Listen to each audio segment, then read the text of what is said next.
Prévention Santé, le magazine d'information et de sensibilisation à la santé est parrainé par le ministère de la Santé du Cameroun.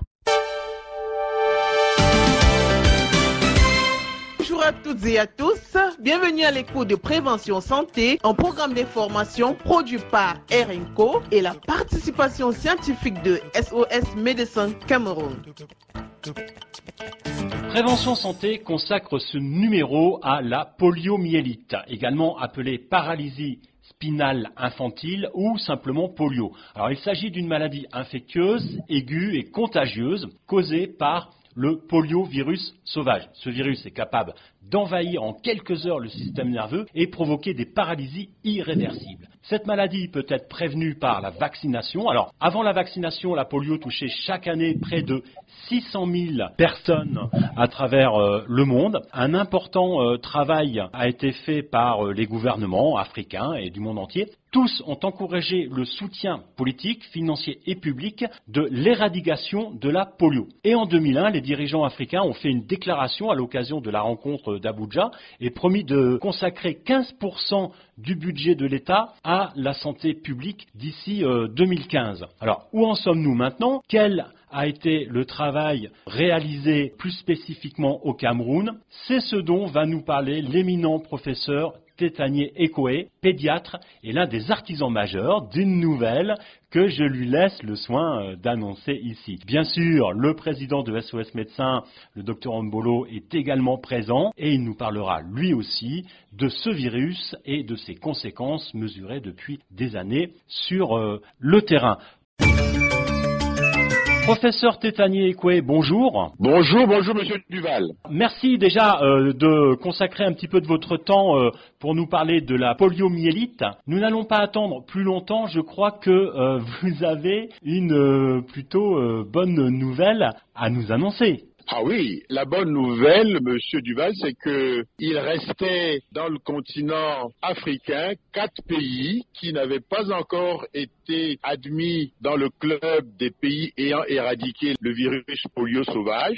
Il s'agit du Nigeria, du Cameroun, de la République centrafricaine et du Sud-Soudan. Eh bien, depuis le 18 juillet, ces 4 pays ont présenté ce qu'on appelle la documentation complète de chacun des pays. C'est un volumineux document dans lequel chacun des pays a été amené à, porter les preuves qu'il n'y avait plus de circulation de virus polio sauvage dans l'étendue de son territoire. 2, que ce pays disposait de ce qu'on appelle un système de surveillance épidémiologique des cas de paralysie aiguë flasque, ce qu'on appelle des PFA, et que, troisièmement, ce pays a développé des capacités d'acheminer en moins de 72 heures les sels de bonne qualité permettant de rechercher de façon fiable la présence ou non de virus polio sauvage. Est-ce que l'on peut dire aujourd'hui, professeur, que le Cameroun est exempt de poliomyélite? Absolument. Le Cameroun n'a plus de virus polio sauvage circulant.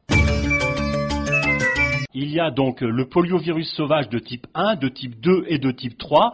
Il semble, si j'ai bien compris, que le 1 et le 2 est complètement disparu. Mais où en est-on de l'éradication totale de cette dernière souche? Vous savez, pour corriger ce que vous venez de dire, dites-moi, j'ai dit des bêtises. Les virus 2 et 3 ont été absolument éradiqués. On parle plutôt maintenant de la dernière souche, c'est cela, non? La dernière souche, Monsieur Duval, qui est le type 1, n'est plus prévalente que dans la frontière du Pakistan et de l'Afghanistan.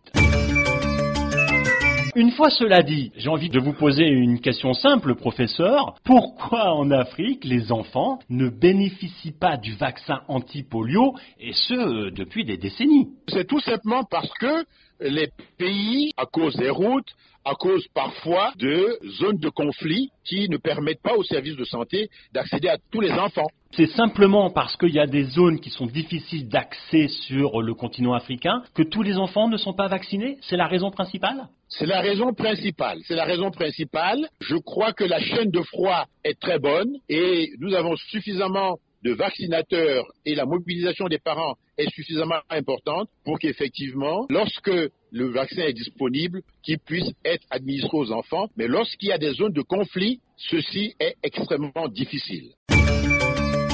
On parle là, on l'a dit, d'une maladie contagieuse qui peut donc réapparaître ou continuer à se propager. L'amélioration de la santé en Afrique constitue une responsabilité partagée qui nécessite, on va dire, une action unifiée de toutes les couches de la société. Alors il me semble que les femmes et les enfants doivent être au centre des efforts visant à améliorer la santé et leur santé.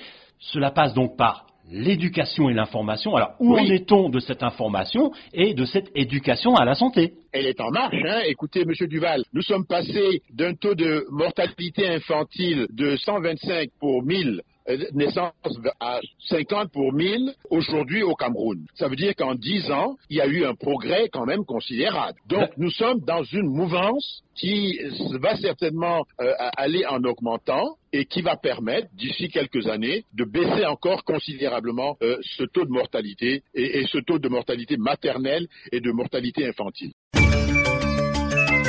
Vous avez été, je le rappelle, professeur, vice-président de l'Ordre national des médecins du Cameroun pendant plusieurs années. Alors, quelles sont les conditions fondamentales à respecter pour ne pas voir réapparaître la polio dont nous parlons ici, puisqu'on a bien expliqué que c'était très contagieux? Absolument. La condition principale, c'est de continuer à vacciner, Monsieur Duval. Il faut que toutes les forces vives du pays s'approprient la vaccination.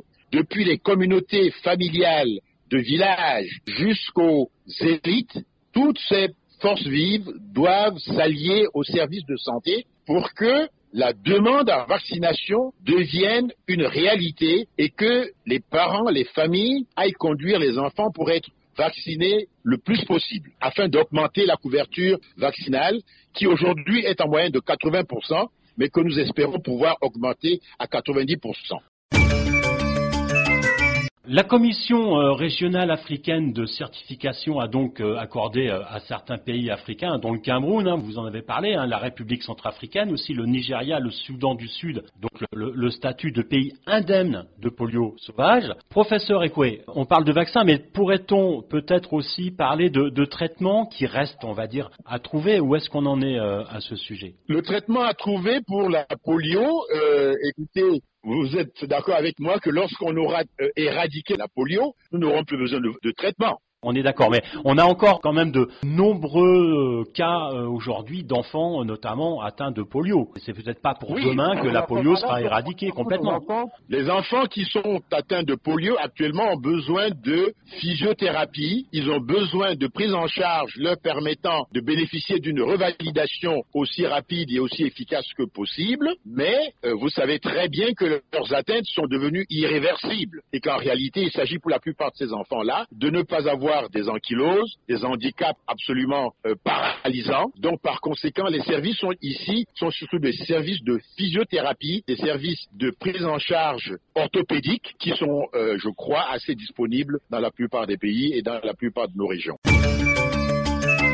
Professeur, vous entamez là un sujet de discussion très intéressant et je serais ravi de pouvoir, à une prochaine occasion, faire une autre émission avec vous pour que vous puissiez nous parler du handicap, notamment causé par ce virus de polio, parce qu'aujourd'hui, il y a clairement, disons-le, de la discrimination au Cameroun et dans de nombreux pays africains avec les personnes en situation de handicap. Et ça, je pense que ça pourrait être le sujet d'une prochaine émission avec vous. Absolument, Monsieur Duval. La stigmatisation de ces enfants handicapés est intolérable et les services de santé et la communauté et toute la société doivent faire quelque chose pour éviter cette stigmatisation et cette mise à l'écart. Et inclure toutes les personnes en situation de handicap dans la société qui est la nôtre à tous. Professeur Tetanié Ekwe, merci beaucoup à vous pour toutes ces informations, ces précisions et au plaisir de pouvoir vous rencontrer à une prochaine occasion pour pouvoir débattre peut-être plus longtemps de toutes ces thématiques éminemment importantes. Alors je suis à présent avec le docteur Ombolo, président des SOS Médecins. Alors vous et votre équipe, docteur, êtes sur le terrain. Quel regard est posée, on va dire, sur les personnes en situation de handicap que vous rencontrez, notamment atteintes de polio. Oui, c'est un souci parce que ces gens, généralement, sont porteurs de complications irréversibles, du handicap, et parfois sont stigmatisés, sont hués. Là, il faudrait quand même sensibiliser la population pour dire que ces personnes ont plus besoin de soutien, et pour nous, les professionnels de santé, peut-être organiser un peu mieux planifier leur rééducation et leur insertion sociale.